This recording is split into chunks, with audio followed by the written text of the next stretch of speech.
अस्सलाम वालेकुम dear students. एमडीके test 2024 का पास पेपर हम करेंगे।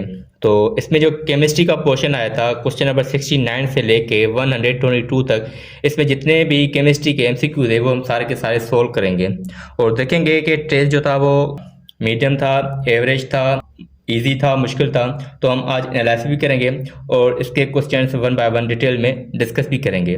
तो वीडियो को एंड तक लाजमी देखिएगा और वो स्टूडेंट जिसने अभी तक चैनल को सब्सक्राइब नहीं किया तो काइंडली चैनल को सब्सक्राइब लाजमी करें। ये हमारे पास क्वेश्चन नंबर 69 है। तो यहाँ पर हम केमिस्ट्री सोल्व करेंगे। तो चिलेट्स मीन्स, तो यहाँ पर चिलेट्स का मतलब होता है क्रेब्स लॉ। सिंपल ये पूछ रहा है। तो ये पूछ रहा है कि चिलेट्स का मतलब क्या होता है। तो चिलेट्स का मतलब होते हैं क्रेब्स लॉ। क्वेश्चन नंबर 70 है the shape of ammonia molecule. Ammonia molecule का शेप क्या होगा। जो अमोनिया मॉलिक्यूल का शेप इस तरीके से होता है। तो नाइट्रोजन के पास एक लोन पेयर होते हैं, 3 बॉन्ड पेयर होते हैं, इस तरीके का इसका शेप होता है। तो ये ट्रायगोनल पिरामिडल होता है। तो आपके पास ये पिरामिडल ऑप्शन में है। क्वेश्चन नंबर 71 है it is used as a preservative and antibacterial agent in livestock feed. तो कौन सा है जो प्रिजर्वेटिव एंड एंटीबैक्टीरियल एजेंट के तौर पर काम करता है। तो आपके पास 71 का बी ऑप्शन है। जो फार्मिक एसिड होता है वो प्रिजर्वेटिव एंड एंटीबैक्टीरियल एजेंट के तौर पर भी काम करता है। तो यहाँ पर क्वेश्चन नंबर 2 है the charge of electron. Charge of electron क्या होती है आपके पास। चार्ज ऑफ इलेक्ट्रॉन होती है 1.602 इंटू 10⁻⁻19 कोलम। तो क्वेश्चन नंबर 72 का आपके पास जवाब है ई। तो यहाँ पर ये 4 क्वेश्चन हो गए। आगे चलते हैं। अब आपके पास क्वेश्चन नंबर 73 है। ये कह रहा है the equilibrium of this reaction would not be affected by an increase in pressure. मतलब ये आपके पास रिवर्सिबल रिएक्शन है, डायनामिक इक्विलिब्रियम। तो यहाँ पर ये पूछ रहा है कि वो कौन सा रिएक्शन है जिसका अगर हम प्रेशर बढ़ाएं तो कोई भी इम्पैक्ट नहीं आएगा। तो इम्पैक्ट तब नहीं आएगा जब मोल रिएक्टेंट एंड प्रोडक्ट के सेम हो, मतलब number of moles of reactant बराबर हो number of moles of product, तो कोई भी इम्पैक्ट नहीं आएगा। तो यहाँ पर देखें इस 73 में ऑप्शन डी देखें, यहाँ पर भी 2 मोल है, यहाँ पर भी 2 मोल है। जब प्रेशर आप बढ़ाएंगे तो कोई भी इम्पैक्ट इक्विलिब्रियम पर नहीं आएगा। तो इसका 73 का जवाब आपके पास होगा बी। अब क्वेश्चन 74 डिस्कस करेंगे the density of benzene. Benzene की जो डेंसिटी होती है वो होती है 0.88 ग्राम पर सेंटीमीटर क्यूब। तो 74 का ऑप्शन आपके पास है बी सही है। अब आपके पास क्वेश्चन नंबर 75 है according to Raoult's law the related lowering of vapour pressure is equal to. जो related lowering of vapour pressure is equal to वो होता है मोल फ्रैक्शन ऑफ सॉल्यूट। तो यहाँ पर 75 का ऑप्शन ए आपके पास सही है और इसकी इक्वेशन भी यही होती है। ठीक है, related lowering of vapour pressure is equal to mole fraction of solute. Question आपके पास है 76 है व्हेन एन अनसिमेट्रिकल अल्कीन। जब अनसिमेट्रिकल अल्कीन एडिशन रिएक्शन करेगा the negative part of attacking region, मतलब nucleophile is added to the double bonded carbon atom, वो कहाँ पर जाके नेगेटिव पार्ट अटैक करेगा। तो ये मार्कोवेनिको रूल पूछ रहा है आपसे। तो मार्कोवेनिको रूल जो हम पढ़ते हैं तो वो जो मार्कोवेनिको रूल होता है वो अनसिमेट्रिकल अल्कीन के लिए फॉलो होता है। किसके लिए होता है, अनसिमेट्रिकल अल्कीन। ठीक है, तो नेगेटिव पार्ट वहां पर जाके अटैक करेगा, मतलब जो न्यूक्लियोफाइल मिसाल के तौर पर क्लोरीन है, ठीक है, नेगेटिव पार्ट है, तो वहां पर जाके अटैक करेगा जहां पर हाइड्रोजन आपके पास कम हो, मतलब लेस हाइड्रोजन। जहां पर हाइड्रोजन कम है वहां पर जाके नेगेटिव पार्ट या न्यूक्लियोफाइल अटैक करेगा, जिसको हम कहते हैं मार्कोवेनिकोव रूल। तो यहाँ पर ऑप्शन बी आपके पास है laser number of hydrogen atom. तो 76 का आपके पास ऑप्शन बी सही है। अब क्वेश्चन नंबर 77 है according to Charles law at 0 kelvin. 0 kelvin को ब्रैकेट में इसने दे दिया है -273.15 डिग्री सेंटीग्रेड। तो 0 केल्विन और -273.15 डिग्री सेंटीग्रेड बराबर होता है ना। तो volume of gas would be. तो वॉल्यूम ऑफ गैस शुड भी क्या होता है, यहाँ पर 0 होता है। इसको हम एब्सोल्यूट 0 भी कहते हैं ना, एब्सोल्यूट 0 कहते हैं जहाँ पर। और एब्सोल्यूट 0 जो टेम्परेचर होता है वो होता है 0 केल्विन या -273.15 degree centigrade. Volume of a gas would theoretically be 0, जहाँ पर मॉलिक्यूलर मोशन स्टॉप हो जाती है, सीज हो जाती हैं। तो 77 का ऑप्शन आपके पास है बी सही है। अब 78 का अब 78 क्वेश्चन है, the paramagnetic behaviour of molecule such as oxygen molecule can not be, मतलब पैरामैग्नेटिक बिहेवियर कौन सी थ्योरी वो जो नहीं बताती, तो मॉलिक्यूलर ऑर्बिटल थ्योरी बताती है, वीबीटी भी बताती है, वैलेंस इलेक्ट्रॉन पेयर थ्योरी भी बताती है। अब ये थ्योरी का आपसे बारे में पूछ रहा है, तो जो हाइब्रिडाइजेशन होती है ना वो इस ऑक्सीजन मॉलिक्यूल का पैरामैग्नेटिक बिहेवियर नहीं बताती, तो यहाँ पर 78 का ऑप्शन आपके पास बी सही है, थ्योरी के बारे में पूछ रहा है। दैट क्वेश्चन नंबर 79 है, the decomposition of hydrogen peroxide is inhibited by, मतलब जो नेगेटिव कैटलिस्ट होता है जिसकी जो हाइड्रोजन परऑक्साइड की जो है ना वो स्पीड को रोक देगा, तो कौन सा आपके पास यहाँ पर है, वो है आपके पास ग्लाइसिन, तो यहाँ पर ऑप्शन आपके पास है सी सही है। क्वेश्चन नंबर 80 है, इजी है, it transport oxygen from lungs to every tissue of the body, haemoglobin है, प्रोटीन है, हार्मोन है, लिपिड है या एंटीबायोटिक है या एंटीबॉडीज है, हेमोग्लोबिन है, प्रोटीन है, हार्मोन है, लिपिड्स है या एंटीबॉडीज है, तो सिंपल 80 का ए ऑप्शन है, हेमोग्लोबिन करता है transport oxygen from lungs to every tissue of the body. अब 81 है, द बोन लेंथ है between carbon carbon in benzene, अब बेंजीन का पूछ रहा है यहाँ पर आपके पास ना, तो कार्बन कार्बन जो बोन लेंथ होती है वो बेंजीन में वो आपके पास होती है 1.39 एंगस्ट्रॉन होती है। तो इजी सवाल आए हैं 2024 के एमटीकेट के टेस्ट में, इतने मुश्किल नहीं है, मगर ये है कि तैयारी आपको कंप्लीट करनी चाहिए होती है। जब कंप्लीट तैयारी होगी और आपने जो है ना वो पास पेपर भी जब सोल्व करते हैं, तो ये होता है कि एमटीकेट की टेस्ट में पास पेपर में से सवाल लगते हैं, आते हैं, बिल्कुल आते हैं, तो इसलिए आप पास पेपर जितनी ज़्यादा करेंगे उतने चांसेस सही होने के ज़्यादा होते हैं, ज़्यादा स्कोर आने के चांसेस ज़्यादा होते हैं।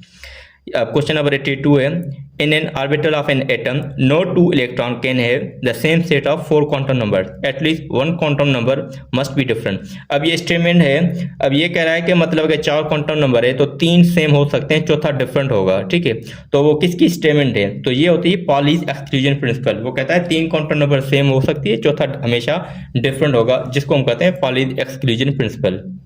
तो 82 का आपके पास जवाब हो गया बी, पॉलीज एक्सक्लूजन प्रिंसिपल। अब क्वेश्चन 83 है, IUPAC नाम ऑफ आइसोप्रोपाइल अल्कोहल। अब आइसोप्रोपाइल अल्कोहल को पहले हम लिख देते हैं, ये आपके पास है आइसोप्रोपाइल अल्कोहल, ठीक है, इसको मैंने यहाँ पर ड्रा कर दिया। अब ये लॉन्ग चेन 1 2 3 3 कार्बन, तो प्रोपाइल अल्कोहल आइसोप्रोपाइल अल्कोहल है आपके पास है।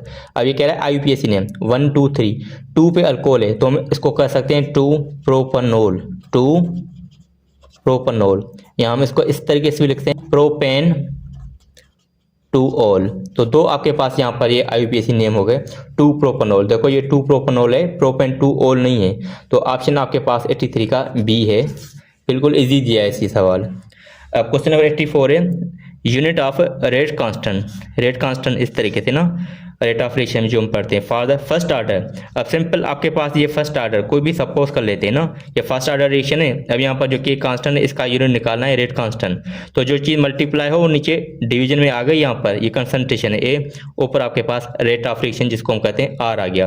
अब रेट ऑफ रिएक्शन का यूनिट होता है मोलरिटी पर सेकंड, ये आपके पास कंसंट्रेशन है, कंसंट्रेशन का होता है 1/मोलरिटी, तो मोलरिटी कंसंट्रेशन का यूनिट हो गया मोलरिटी, मोलरिटी कैंसिल तो बचा 1/सेकंड, यहाँ इसको इन्वर्स करो तो सेकंड इन्वर्स हो गया, तो 84 का जवाब आपके पास है सी सही है। अब क्वेश्चन 85 है, volume. Volume is the intensive property, entropy, path function, isolated system, state function. Volume आपके पास होता है स्टेट फंक्शन, और स्टेट फंक्शन क्या होता है, जो फाइनल और इनिशियल वैल्यू पे डिपेंड करे, पाथ पे ना करे, हम उसको कहते हैं स्टेट फंक्शन, तो volume is the state function. 85 का जवाब आपके पास ई आ गया। 86 है, कलेक्शन ऑफ गैस और वाटर इज एग्जाम्पल लॉ। अब ये डाल्टन्स लॉ का सवाल है, एप्लीकेशन उसकी ना, कलेक्शन ऑफ गैस और water is an example of Dalton's law of partial pressure. 86 का आपके पास ऑप्शन आ गया सी। अब 87 है, dry ice is example law. Dry ice किसकी एग्जाम्पल है, वो है मॉलिक्यूलर सॉलिड की। 87 का आपके पास ऑप्शन है A. Metallic solid, covalent solid, ionic solid किसकी भी नहीं है, मॉलिक्यूलर सॉलिड की एग्जाम्पल होती है, तो 87 का ए ऑप्शन है।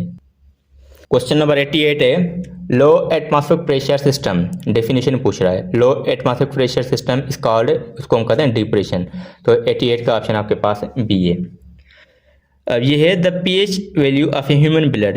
ह्यूमन ब्लड की जो pH होती है ना वो होती है 7.35 से लेके 7.45 तक, तो यहाँ पर दोनों क्लोज ऑप्शन इसने दे दिए हैं, मगर ये 7.35 से कम है, ये आपके पास भी एक्यूरेट आ गया 7.35। तो क्वेश्चन नंबर 89 का आपके पास है जवाब आ गया बी। क्वेश्चन नंबर 90 है, it is used to distinguish between primary, secondary and tertiary alcohol. वो कौन सा यहाँ पर रीजन है जो primary, secondary and tertiary reagent को डिफरेंस या डिस्टिंग्विश करने के लिए इस्तेमाल होता है? तो वो आपके पास होता है ल्यूकास रिएजेंट। अब ल्यूकास रिएजेंट की कंपोजिशन क्या होता है? जिंक क्लोराइड और HCl का यहाँ पर ये मिक्सचर होता है। ये क्या करता है? प्राइमरी, सेकेंडरी और टर्शियरी अल्कोहल को डिस्टिंग्विश करता है। तो 90 का आपके पास जवाब आ गया ई। अब an example of endothermic reaction, endothermic reaction जिसमें एनर्जी क्या होती है? एब्जॉर्ब हो रही होती है। तो फोटोसाइंथिसिस में क्या होती है? एनर्जी एब्जॉर्ब हो रही है। 91 का ऑप्शन ए बिल्कुल इजी है, बायो आपने सबने पढ़ी हुई होती है, तो ये इजी आप कर सकते हैं। अब ये 92 स्टोइचियोमेट्री की डेफिनेशन पूछ रहा है, न्यूमेरिकल भी नहीं इसने, सारी देखो यहाँ पर कैलकुलेशन तो इसने दी नहीं है पूरे के पूरे टेस्ट में, सारा आपको जो है ना वो डेफिनेशन पूछ रहा है। क्वेश्चन आपके पास है, stoichiometry is the study of dash relationship between reactant and product in a chemical reaction by using a balance chemical equation. Stoichiometry की डेफिनेशन पूछ रहा है, मगर वहाँ पर हम फंस जाते हैं, कंफ्यूज हो जाते हैं कि क्वालिटेटिव एनालिसिस होती है या क्वांटिटेटिव। तो हम हमेशा वहाँ पर जो ना वो क्वांटिटेटिव रिलेशनशिप होता है between amount of reactant and product, तो हम उसको कहते हैं स्टोइचियोमेट्री। तो 92 का ऑप्शन आपके पास आ गया ए। अब क्वेश्चन नंबर 93 है, ये कह रहा है कि जब ketone when treated with lithium aluminium hydride reduced, मतलब ये जब कीटोन की रिडक्शन करवाएगा, रिडक्शन होगी तो क्या बनेगा? जब अल्डिहाइड की रिडक्शन करवाएं तो प्राइमरी अल्कोहल बनेगा, और जब कीटोन की रिडक्शन करवाते हैं इस रीजन के साथ तो आपके पास जो है ना वो सेकेंडरी अल्कोहल मिलता है। अब इसका भी रिएक्शन में करवा के दिखा देता हूँ आपको। तो यहाँ पर आपके पास देखो ये क्या बना? कीटोन, ये कह रहा है कीटोन, इसकी रिडक्शन करवाएंगे तो यहाँ पर रिडक्शन जो है ना इस तरीके से होती है ना। रिडक्शन का मतलब होता है गेन ऑफ हाइड्रोजन भी होता है, और रिडक्शन की डेफिनेशन होती है गेन ऑफ हाइड्रोजन भी होता है, सही है, ठीक है।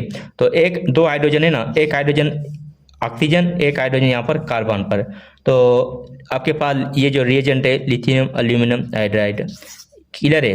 अब यहाँ पर क्या बनेगा? CH3 कार्बन, ऑक्सीजन, एक हाइड्रोजन यहाँ पर, तो ये बना इस तरीके से, ठीक है, अल्कोहल वैसे बनता है।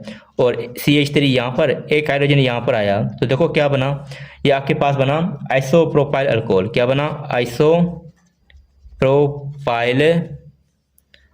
अल्कोहल। आइसोप्रोपाइल अल्कोहल को अभी हमने पढ़ा था, हम क्या कहते हैं? 2 प्रोपेनॉल। अभी ये सवाल भी आया हुआ था ऊपर, 2 प्रोपेनॉल भी कहते हैं, या प्रोपेन 2 ओल, ये 3 नाम हो गए। तो कीटोन की जब हम रिडक्शन करवाएं तो क्या मिलेगा? सिंपल सेकेंडरी अल्कोहल मिलेगा। तो सेकेंडरी अल्कोहल आपके पास, ये आपके पास सेकेंडरी अल्कोहल। जब अल्डिहाइड की रिडक्शन करवाते हैं तो प्राइमरी अल्कोहल होता है। तो अब मगर यहाँ पर सवाल आपके पास 93 है, कीटोन की रिडक्शन करवाएंगे तो। 94 है, ये कह रहा है the term active mass, the term active mass use in the law of mass action means, जो एक्टोमास का है हम लॉ ऑफ मास एक्शन में इस्तेमाल करते हैं, उसका मतलब क्या होता है? डेफिनेशन है number of moles per DM cube होता है। 94 का ऑप्शन आपके पास है ए, सही है। क्वेश्चन नंबर 95 है, the neutron was discovered by, neutron किसने डिस्कवर किया था? जेम्स चैडविक ने डिस्कवर किया था। 95 का ये ऑप्शन है, ये सिंपल डेफिनेशंस हैं। 96 पूछ रहा है, अब ये रिएक्शन करवाना पड़ेगा आपको। When chlorobenzene react with sodium hydroxide 350 degree centigrade 180 atm pressure है आपके पास है, it gives rise to the formation of. अब देखो यहाँ पर जब आप इस तरीके से, ये आपके पास बन गया क्लोरोबेंजीन, जब आप इसकी NaOH के साथ रिएक्शन करवाते हैं और टेम्परेचर आपके पास 350 180 एम प्रेशर होता है, तो यहाँ पर आपके पास क्या मिलता है? इस तरीके से, ठीक है, सोडियम फिनो ऑक्साइड मिलता है। O ऑक्सीजन पे नेगेटिव, सोडियम पे पॉजिटिव, सोडियम फिनो ऑक्साइड मिलता है, ठीक है। और प्लस में आपके पास जो है ना वो अब क्या करेंगे? इसकी HCl के साथ रिएक्शन करवाते हैं। जब HCl के साथ रिएक्शन करवाते हैं तो क्या मिलेगा आपके पास? HCl के साथ रिएक्शन करवाते हैं तो, ठीक है। अब इसको कहते हैं सोडियम फिन ऑक्साइड, ये सोडियम फिन ऑक्साइड होता है। अब यहाँ पर आपके पास जो हाइड्रोजन पॉजिटिव, क्लोरीन नेगेटिव, तो सोडियम और क्लोरीन, और यहाँ पर ऑक्सीजन, ऑक्सीजन और OH है, तो मतलब यहाँ पर आपके पास क्या बना? फिनोल बना, प्लस में आपके पास ये NaCl। तो जब हम क्लोरोबेंजीन को सोडियम हाइड्रोक्साइड के साथ रिएक्शन करवाएंगे तो आपके पास ऑप्शन इसका बी सही है, फिनोल की फॉर्मेशन होती है। ये कह रहा है क्वेश्चन नंबर 97 है, carboxylic acid stronger than phosphorus pentachloride, sulphuric acid, nitric acid, HCl। अब ये सारे मिनरल एसिड हैं, तो ये जो मिनरल एसिड है कार्बो ऑक्जेलिक एसिड से स्ट्रॉन्गर होते हैं। अब कार्बो ऑक्जेलिक एसिड ये ऑर्गेनिक आपसे पूछ रहा है, तो यहाँ पर मिथनॉल से कार्बो ऑक्जेलिक एसिड स्ट्रॉन्गर होता है। ये हमेशा कभी भी ये नहीं हो सकता कि जो है ना वो आपके पास ऑर्गेनिक जो एसिड है ये मिनरल एसिड से, ये हम इसको मिनरल एसिड कहते हैं। सल्फ्यूरिक एसिड, HCl आपके पास हो गया, नाइट्रिक एसिड, ठीक है ना, फास्फोरिक एसिड, इस तरीके से वो मिनरल एसिड है। वो मिनरल एसिड स्ट्रॉन्गर होते हैं एज कम्पेयर टू कार्बो ऑर्गेनिक एसिड से। तो यहाँ पर कार्बो ऑक्जेलिक एसिड जो है ना वो मिथनॉल से स्ट्रॉन्गर होता है। तो 97 का ऑप्शन आपके पास है, ई सही है। अब क्वेश्चन 98 है, the initial discovery of natural gas in Pakistan dates back when it was found in the Sui area of Balochistan. जो सुई गैस है वो कौन सी ईयर में मिली थी बलूचिस्तान में, जिसको हम सुई गैस कहते हैं, मतलब सुई एक एरिया है बलूचिस्तान का, वहाँ से मिली थी। तो 1952। अब 98 का ये सिंपल जवाब है, इसका सिंपल क्वेश्चन है, इजी सवाल उसने दे दिया है। अब the reduction of aldehyde and ketone by zinc and mercury amalgam and concentrated HCl result in the conversion to alkane this reaction. अब इसको रिएक्शन को हम क्या कहते हैं? अब ये जो है ना आपके पास एल्डिहाइड और कीटोन की जब हम क्या करवाएंगे, रिडक्शन करवाते हैं इसके साथ जिंक एंड मरकरी अमलगम में, ठीक है, तो हम उसको कहते हैं क्लेम्सन रिडक्शन। क्या कहते हैं? क्लेम्सन। तो यहाँ पर 99 का आपके पास डी है। याद रखना एल्डिहाइड कीटोन की जब रिडक्शन करवाते हैं ना लास्ट में, तो आपके पास अल्केन ही मिलता है। क्या मिलता है? Alkane. Question number 100, deficiency of dash cause loss of weight, appetite and taste. तो यहाँ पर इसका ऑप्शन आपके पास डी सही है 100 का, के जिंक की जो डिफिशियंसी है वो जो है ना सारी चीज़ें होती है इसकी वजह से। क्वेश्चन नंबर 101 है, the rate of SN2 mechanism depends upon.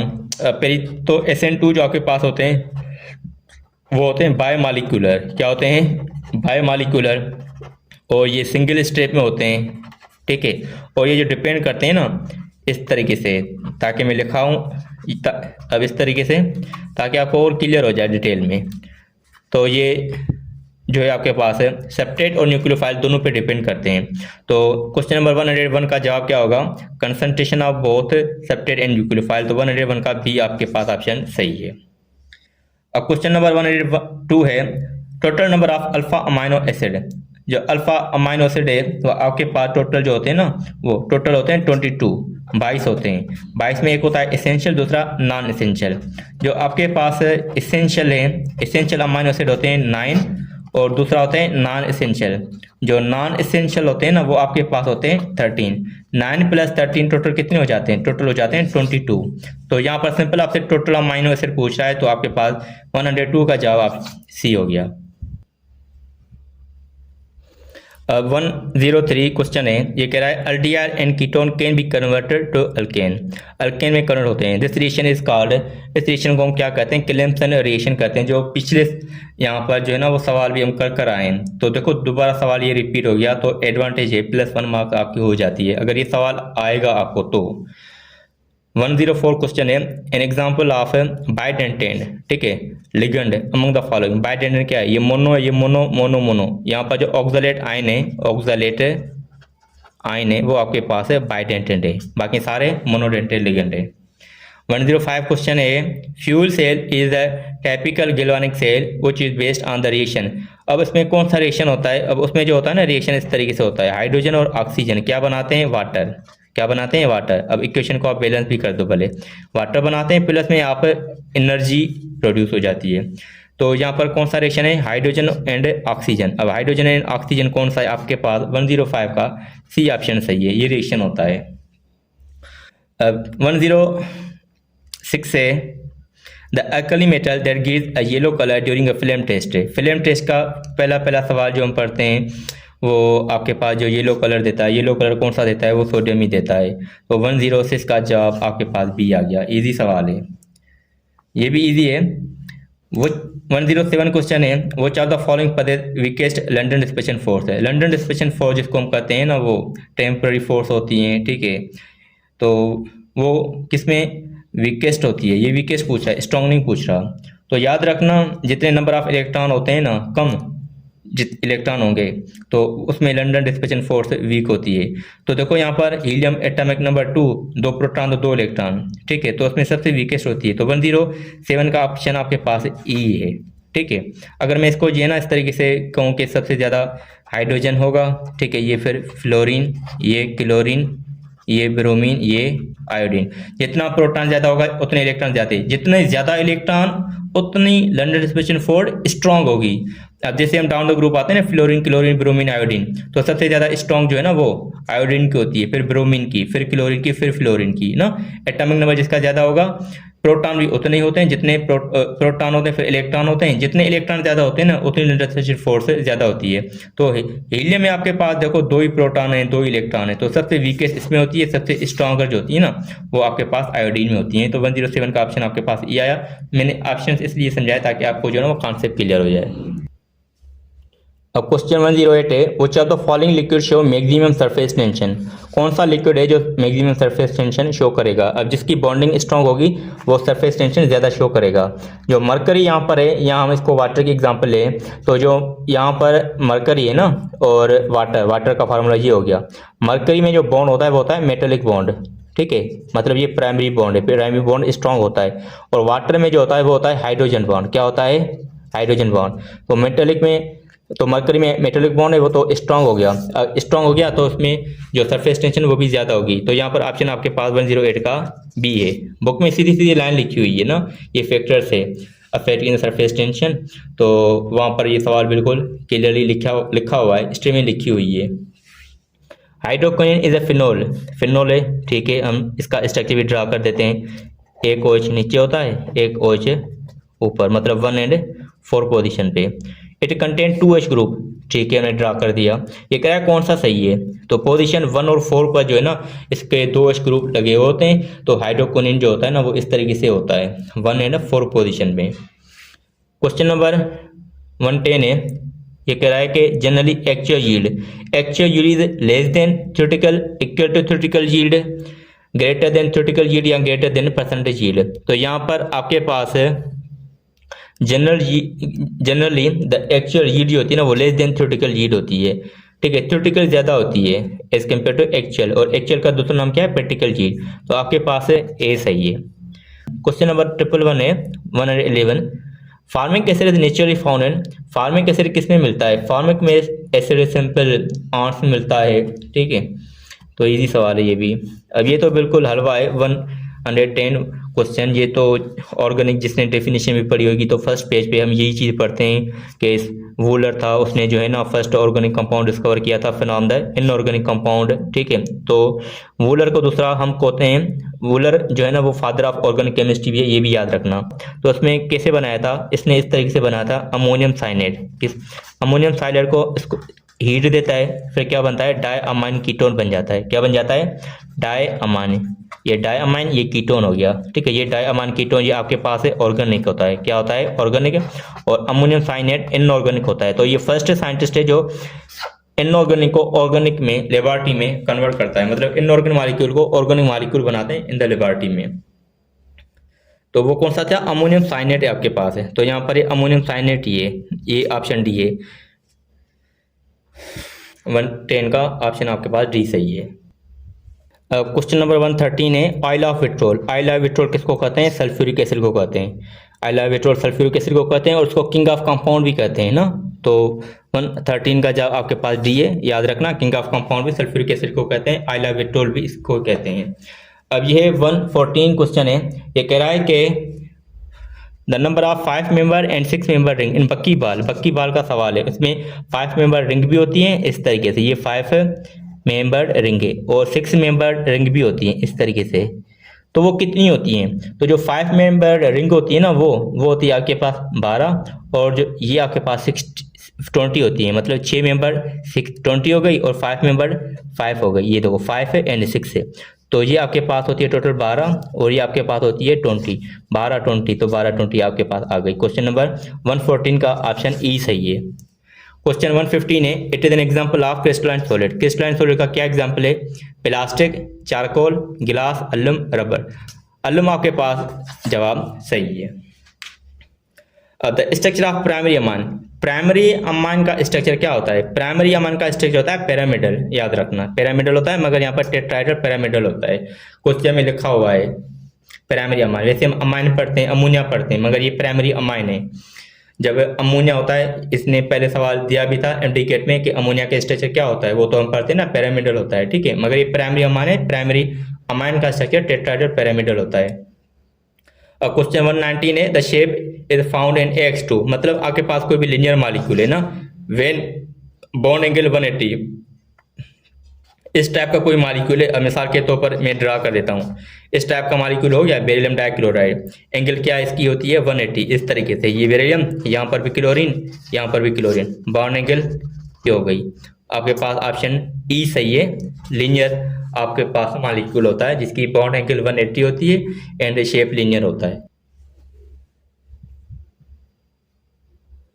अब 120 है, a colloidal solution of liquid into liquid, liquid into liquid is known as, तो हम इसको कहते हैं इमल्जन, डी, इजी सवाल है। क्वेश्चन नंबर 121 है, these hydrocarbons contain one or more double, double या ट्रिपल बॉन्ड है, डबल और ट्रिपल बॉन्ड हो गए। These hydrocarbons contain one or more double and triple bond, double या triple bond between two adjacent carbon atoms है, ठीक है। अब मिसाल के तो भाई कार्बन है डबल बॉन्ड है, कार्बन है ये ट्रिपल बॉन्ड है, तो हम इनको क्या कहते हैं, इसको हम कहते हैं अल्कीन है, इसको हम कहते हैं अल्काइन। तो ये आपके पास ये अल्कीन है, ये अल्काइन है, तो 121 का जवाब आपके पास डी सही है। अब ये क्वेश्चन है 122, conjugated acid of ammonia, ammonia का कॉन्जुगेट एसिड क्या होता है, तो ये आपके पास ये होता है अमोनियम आयन ना। अब ये कैसे, मिसाल के तौर पर ये अमोनिया बेस है और ये HCl के साथ रिएक्शन करेगा है ना, तो इसको ये प्रोटॉन दे देगा, तो ये बन गया अमोनियम आयन, प्लस में आपके पास यहाँ पर एक क्लोरीन बचता है। तो ये आपके पास था बेस, ये प्रोटॉन डोनेट कर रहा है, तो ये आपके पास एसिड बना, तो हम इसको कहते हैं कॉन्जुगेट एसिड, हम इसको कहते हैं कॉन्जुगेट बेस। तो ये आपके पास जो अमोनिया होता है वो होता है कॉन्जुगेट एसिड, ठीक है। तो कॉन्जुगेट एसिड आपके पास क्या बना, ये NH4 बना, तो ये आपके पास सही है। तो देखो बिल्कुल इजी टेस्ट है, मगर ये आपको एक पॉलिसी जो है ना वो स्ट्रेटजी बनानी चाहिए स्टडी में। तो जितने भी आपके पास है एमडीगेट में चैप्टर्स होते हैं, टॉपिक होते हैं, एमडीगेट की जो वेबसाइट है PMDC की, वहाँ पर जाएं, सिलेबस डाउनलोड करें और देखें। और इस बार तो ये खुशखबरी आपको है, पहले जो थी ना वो टेस्ट जो है 55% रेशियो पे पास था, अब तो वो भी कम हो चुका है पासिंग परसेंटेज भी ना। तो कोशिश करें कि हर चैप्टर को अच्छे से पढ़ें, हर टॉपिक को अच्छे से पढ़ें, हर टॉपिक की बुलेट पॉइंट्स बनाएं। अब बिल्कुल इजी है, बच्चे क्या करते हैं ना मिक्स कर देते हैं चीज़ें। अगर आप पॉइंट्स बनाएंगे हर टॉपिक हर चैप्टर की, उसको रिवाइज करेंगे, ज़्यादा रिवाइज करेंगे, जो चीज़ आप ज़्यादा रिवाइज करोगे वो आपको बाकायदा, जैसे हम कुरान शरीफ पढ़ते हैं ना, हिफ्ज हो जाती हैं सूरतें हमें, या बिल्कुल हमें पता भी नहीं चलता, नमाज पढ़ते हैं फ़ौरन वो माइंड में आ जाती हैं। रिवाइज करोगे, रिकॉल करोगे, उतनी आपकी चीज़ें वो माइंड में होती हैं। पेपर बिल्कुल ईजी था, कोई एक भी अगर सवाल अगर कोई कहे कि आउट ऑफ सिलेबस था, तो बेटा आउट ऑफ सिलेबस बिल्कुल भी नहीं है।